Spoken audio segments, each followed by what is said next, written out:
Back here on the show to continue on with our talking points and the segments into the second segment. The Chargers and their revolution, their kind of renaissance of going through this offseason with a new coach, new general manager, and really new roster with all the trades and releases that they had going on in free agency so far. It's going to look like a fairly new Chargers team. And I've pointed it out before. We've had conversations about this before on how the Chargers are going to have a new identity. It's one thing saying they're going to be tougher. They're going to try and be more in your face, trying to win the offense, defensive lines. It's one thing saying it, hearing John Harbaugh talk about it, but even still, you don't really know what it's going to look like, what it's going to pan out to be with just Justin Herbert there, with a lack of weapons now, really. You don't really have a clear picture of what this Chargers offense could truly look like. And now more has come out on this story around some of the other coaches on the staff and how they interpret this offense looking, what they have as an idea that they want this to look, what kind of players they want to fit into this team to get the best really out of Justin Herbert, because that's the biggest thing, the main focus on all of this. Their new coaching plan is to try and get Justin Herbert to do less. Really just not rely on him too much. He doesn't have to be Superman. Doesn't have to play like Peyton Manning in every game for them to have a chance. They want to avoid that. They want to get more balanced, more dangerous in some aspect if you think of it. If you have multiple players that are a danger to your defense, multiple players that can hurt you, running the ball, passing the ball, different sort of plays, play actions, and stuff like that. That to me makes this Chargers team more dangerous and why I'm a big fan of what Jim Harbaugh's doing. And now, recently, you have their tight ends coach, run game coordinator coach, Andy Bischoff, come out and explain their system a little bit more that I think paints a bit more of a clearer picture. He said, in our system of football, do we really need to put him, Justin Herbert, under the most stress on every single down? The answer is no. How do you do that? You have a balanced offense that brings out the greatest strengths in everyone. Still pretty general, but that was his opening statement of what he wanted it to be. Just looking at Justin Herbert so far in his career, in his 4 seasons as the Chargers quarterback, since he was drafted, the Chargers have been 18th, 21st, 30th, and 25th in the NFL in rushing yards.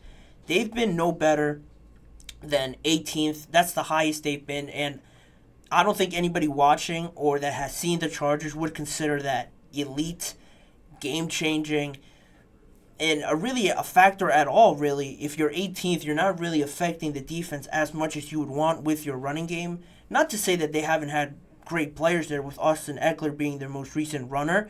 He had great seasons stat-wise. He was one of the best running backs 2 years ago, a year ago. However you view it, this year he suffered with a good amount of injury, so he was in and out of the team. But at one point, he was a very highly touted running back. He did a lot for this team. But even so, with him there, I even think they used him a bit too much.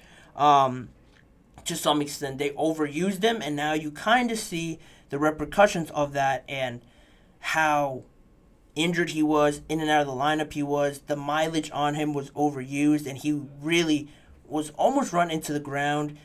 He's not old, but he is on the older side of a running back on how people view them. So they kind of wore him out and had to be forced to move on from him in this offseason. Now they bring in Gus Edwards, and Jim Harbaugh has repeatedly stressed the run game, tough attitude, as well as their new offensive coordinator, Greg Roman, also marveled at the fact that how special Justin Herbert could even be even more with a running game that gives him better than 18th in the league in production. We're not even asking for too much. That's worse than half of the league in running. And if you just climb 4 spots, 6 spots, get close to the top 10, I don't even think you have to be a top 5, top 3 team in terms of running. That's not realistic in this season. If you get to like 10 or 12, I think you could see a big change with this Chargers defense. Now, how do they do that? I mentioned they traded away Austin Eckler. They brought in a bigger, more powerful running back in Gus Edwards. You saw how successful he was in Baltimore's offense, just punishing one or two cut max kind of running back, hits the hole hard, doesn't take too long to decide which way he's running, and if he fits through a hole, great, he's off and running. If he doesn't, he's going to hit whoever's in that hole as hard as he can and try to gain those extra tough yards. That's who Gus Edwards is. That's the kind of identity that is portrayed to me when they make a signing like that, compared to Austin Eckler, who's more agile, more finesse, more speed, smaller than Gus Edwards. They're trying to go the opposite way with Gus Edwards compared to Austin Eckler. They also brought in Will Dissly, not a breaking news top 3 sort of move that reaches everybody, that shocks everybody. But again, Will Dissly is another top run game blocker. He excels in run blocking. Sure, he can catch a few passes. It's not like he can't, and he's only in there as another offensive lineman. But again, you bring a guy that can help the running game, can be in there in big packages, stacked packages that gets you those extra yards whenever you need it. Those two guys tell you a bit of where they want to go, what kind of identity they want to have. Then Andy Bishkoff added later on in his sentiment that this offense and this building is an offensive line-centric space. I've been here for 5 weeks, but I can tell you this. This is going to be an O-line-centric building. Everybody else can fall in. That probably paints the clearest picture to me. You know, you either fit into the system, you accept your role, probably run blocking a lot more than maybe some receivers, some tight ends want. And if you have a problem with that, you could move on. They don't need you there. You fit this system, what Greg Roman wants to run, what Andy Bishkoff wants to run, what Jim Harbaugh has in mind, or it's not going to go well for you, you're not going to enjoy your time here, and that's fine. They could just move on and find somebody else that fits their system. I like that. I really am a fan of Jim Harbaugh and their staff, all just seeming to keep saying the same message over and over again. This tough-minded, run-oriented team, offensive line-oriented team. It's refreshing to see because of the trend that everyone's going now, spread. You look at the Titans, I've talked a lot about them. They're going more spread, bringing in receivers, players that can get you yards in open space, succeed in open space, don't necessarily need to get those extra yards, be tough-minded, offensive line-oriented. They've gone a little bit of a different way. I'm also a fan of that because it's a change. I like seeing teams change their identities a little bit if the same thing's not working, rather than force it to happen, rather than trying new pieces and recording or trying to get the same players to fit a system that just doesn't work. Try and change the system, see if something else works, and that's what the Chargers are now doing with Justin Herbert. Hopefully it works out for them. And just to sort of put a bow on this whole thing, Greg Roman also had a meeting with them with their Phase 1 workouts also starting this week. Yeah, this week they started their workouts, their Phase 1 workouts. And in his meeting, Andy Bishkoff constantly referred to the fact that he used the word epic. He kept using the word epic at their first meeting, specifically emphasizing high point totals, and low turnovers. He said it's of little relevance if it comes through the air or through the ground. The LA Chargers specifically want smart, tough, dependable, vicious players on their team. Very similar and very different words to describe their players, but that's their system. That's what they want to try out.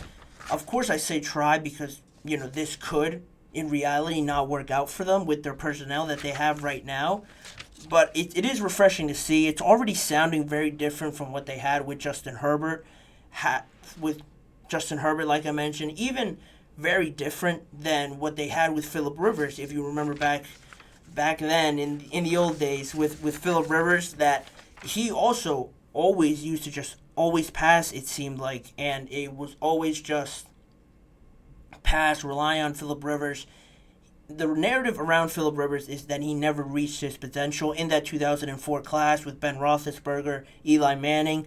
They all, when they were drafted, all seemed to be at the same level in terms of talent and how people viewed them to be successful in the league. Then Eli goes and wins 2 Super Bowls. Ben has success with some Super Bowls as well. And Philip Rivers just never really got there. He was definitely talented. He had the arm talent and skills, but once he got to the playoffs, almost never made the playoffs. It just didn't work out. He was close. He was almost there. And you're kind of seeing that with the Chargers a little bit, which is why it makes me even happier to see them trying to change this, because this has been going on for a while now. And this is Justin Herbert's 3rd head coach under his time here with the Los Angeles Chargers. A pretty average record, like I mentioned, 30-32 in the regular season. That's just not going to cut it when you know that Justin Herbert is talented. I think with all the recent results that they've had with Herbert and just missing the playoffs or getting to the playoffs and relinquishing that huge lead that they had on the Jags, it's starting to make people think that Herbert's not that good, when I really don't think that's the case at all. I just think what they've been running, how heavily they've relied on him, I just think doesn't work. With Herbert, he needs more help, and not even more help in terms of more receivers, more people to throw to, offensive line, obviously. Just an idea switch, a switch in identity to get something different out of Herbert to maximize this team, even if he doesn't put up the same stats, which would, again, make people think like, oh, he's only getting worse. Looking deeper into the situation, analyzing it actually, and taking the time to do that, you'll see that his passing numbers might be down, his passing touchdowns might be down, but this team could lead into more wins. It pays off better for the team if he does less, and I'm a big fan of that, like I mentioned already. Now, you look at the number 5 pick, it's becoming more interesting. The more I look at it, the more mock drafts that come out, the more I'm convinced that the Vikings are going to trade for this pick, because it makes the most sense the way the Chargers are hyping up the offensive line with all the quotes that I just said. The Vikings have the 11th pick, where I expect the run to start with offensive linemen, all the offensive linemen not named Joe Alt. He's going to be gone in the top 10 most likely, and if he's not, they could draft him at 11. But the more mock drafts I see more people mock or predict this trade to happen, and I really think it's the best situation for the Chargers to still get a great offensive lineman, not be limited to 1 pick, and then still have that number 23 overall pick that the Vikings got from the Houston Texans. And at number 23, you could still draft a very talented wide receiver if you so choose, or another offensive lineman if you want to do that. Both the offensive line group and the wide receiver positions this year are probably the 2 deepest in the draft, so that would make the most sense for them. That's probably what I'm hoping for the Chargers to make that trade, because then the Vikings get their quarterback and everybody's happy, right? I'm seeing that more and more be predicted. I'm liking it more and more, and you have to think also that this carries this offensive line emphasis by Jim Harbaugh and his coaching staff. I'm sure carries over to the defensive line as well, the trenches area that's always said in terms of football. I'm sure it carries over the same level of importance to the defensive line. You saw them keep Khalil Mack, decide to keep Joey Bosa, falling in line with that idea of winning the trenches, winning up front. I wouldn't be surprised as well if they use maybe the 23 overall pick to get a defensive lineman, a pass rusher of some sorts. That could also work. There's a lot of avenues the Chargers could go with this. I don't think they need a top-end receiver right now, because, quite frankly, I don't think most of them fit. Those top 3 guys don't really fit this sort of system that the Chargers want to run anyway, in my estimation. They're very talented. They're going to need a lot of targets and a lot of receptions just based on who they are as talents, top 3 in the draft at their position. So to me, they don't really fit in there, and I think it doesn't benefit the Chargers to just get one guy that goes away with whatever they were just saying in the quotes that I said. So that's how it's all panning out for the Chargers. They're sort of becoming more clear with their identity, offensive line, potentially defensive line. I'm a fan of it. I want to see how it all works out, because Herbert, as well, the biggest thing, just to close it out, he got hurt a lot this offseason, last regular season. He took a lot of hits. You saw him struggling with his hand, his finger in a bunch of those games, which cost it. And you don't want this to become a regular thing, him getting hit, him taking all this punishment, and still losing the game and still being one of the worst teams in the AFC. So this just all makes sense to me. I like the way Jim Harbaugh's carrying himself with this, and I'm not saying they're going to be a top team in the AFC, even less in the AFC West, but they are trending at least in the right direction. So early on in this point, not a lot of teams can say that when they get a new head coach, new members in the organization, and stuff like that. So I'll leave that there. Big fan of what the Chargers are doing, but we're going to continue on with the show. On the other side of the break, I'm going to go into a rumor that has been starting to come up with Micah Parsons with some of the members in the Cowboys organization, how Micah might be running out their patience a little bit. More on that after the break, on top of me talking about Merrill Hodge and his comments on Drake May. Both of those are coming up shortly. Don't go anywhere. We'll be right back after this break.